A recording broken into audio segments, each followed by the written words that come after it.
Goeienaand, good evening fellow South Africans and citizens of the world.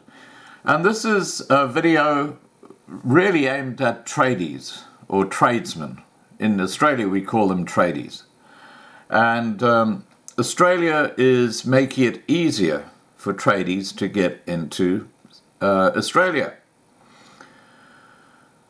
Tradesmen or tradies, as they are known in Australia, are going to be one of the types of occupations to be major beneficiaries from some of the changes to be made to General Skilled Migration Visa Policy on the 16th of November this year.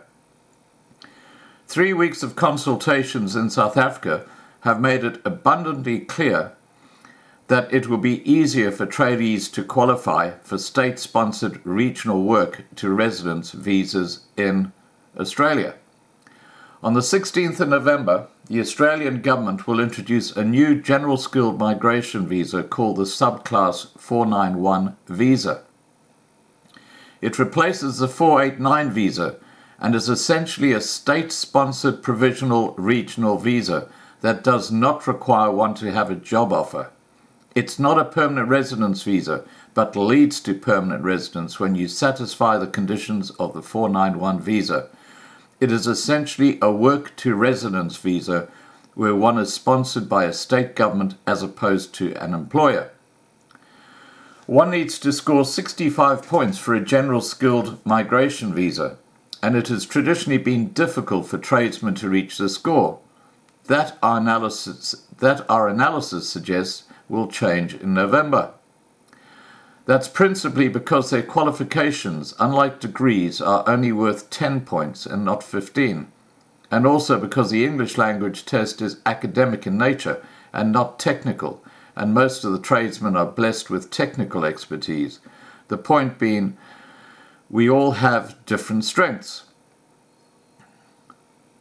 I once went on a golfing trip with some of my friends. We all had different occupations, including lawyer, plumber, cardiologist, and accountant. The external putter sleeve popped out of its mooring on my golf bag, and the accountant, cardiologist, and I tried for about 15 minutes to reconnect the sleeve, at which point I had resigned myself to having to buy another golf bag, when the plumber walked up, bent the putter tube, and popped it in its mooring. We looked at him as if he had just walked on water. We all have different skills, don't we? I offer the example above as how different occupations have different skill sets and way to solve problems. From November, state sponsorship for the state-sponsored provisional work to residence regional visa is going to be worth 15 points as opposed to the current 10 points. To give you a practical example, if you use the example of a 35-year-old plumber with at least 11 years of experience in the trade, with average English language ability, he would, under current policy, score the following points. Age, 25 points. Trade qualifications, 10 points. Work experience in the nominated trade occupation, 15 for 8 or more years of work experience after considered suitably skilled. English language, 0 points for some competent English, 10 points for proficient English, and 20 points for superior English. It's not particularly easy to get 10 points for proficient English because the points are given for the lowest of the 4 bands, reading, writing, listening, and speaking, and not the overall score.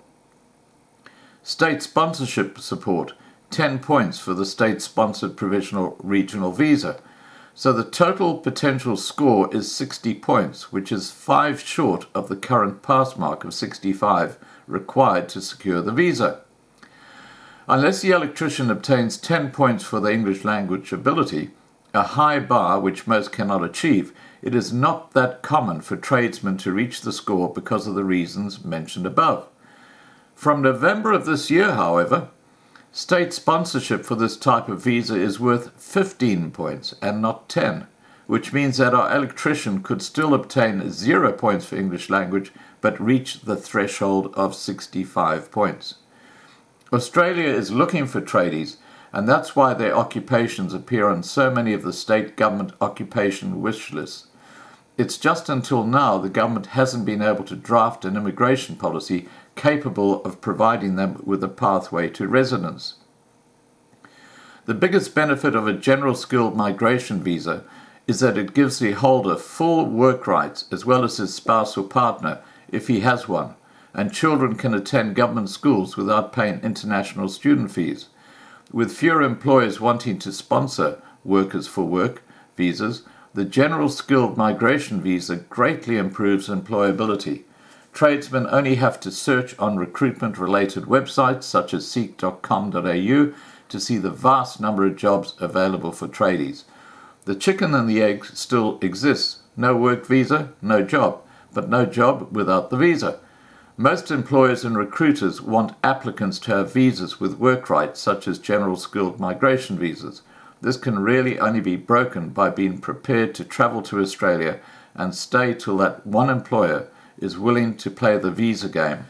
This type of general skilled migration visa isn't a permanent residence visa, but leads to permanent residence once our skilled electrician lives in regional Australia for a period of 3 years or a 5-year period and earns an annual salary of at least 53,900 Australian dollars for each of those 3 years, which isn't a very high salary in Australia. On this type of visa, you can't live and work in metropolitan areas of Perth, Sydney, Melbourne, Brisbane and the Gold Coast, but the rest of Australia from November will be regarded as regional, including many state capitals, including Adelaide, Hobart, Canberra and Darwin, if you're brave enough. Many of the tradesmen that I consulted with in South Africa are living in regional parts of South Africa, and many of them wouldn't want to live in the metropolitan areas mentioned above and face higher property prices, higher cost of living and increased congestion, and they wouldn't see living in regional Australia as a hardship. One of the most frequent comments I get from people is that they don't want to immigrate on a risky visa where they might face the prospect of having to return home if things don't work out. This type of general skilled migration visa I'm referring to isn't particularly risky because of the very few requirements that have to be satisfied to progress to permanent residence. It might be somewhat restrictive as to where you can live and work until you acquire permanent residence, but it's not particularly risky. Ever since the November changes were announced earlier on this year, I felt that these changes were largely implemented to benefit occupations such as tradesmen or tradies, overrepresented in terms of occupations appearing on state sponsorship lists, but largely underrepresented in terms of visa approvals for general skilled migration visas. This imbalance is going to be corrected with the November changes. Now, there you have it, guys. If you're a tradesperson and you're under the age of 45, this could be the answer for you. Now, look, you've got to do your own research. Just use Google, have a look at seek.com.au, speak to an immigration expert, and have a look and see whether this can help you get to Australia. All right, guys, please remember to subscribe to be kept informed. Ring the bell for the updates. Please like this video, and above all, stay safe. Bye for now.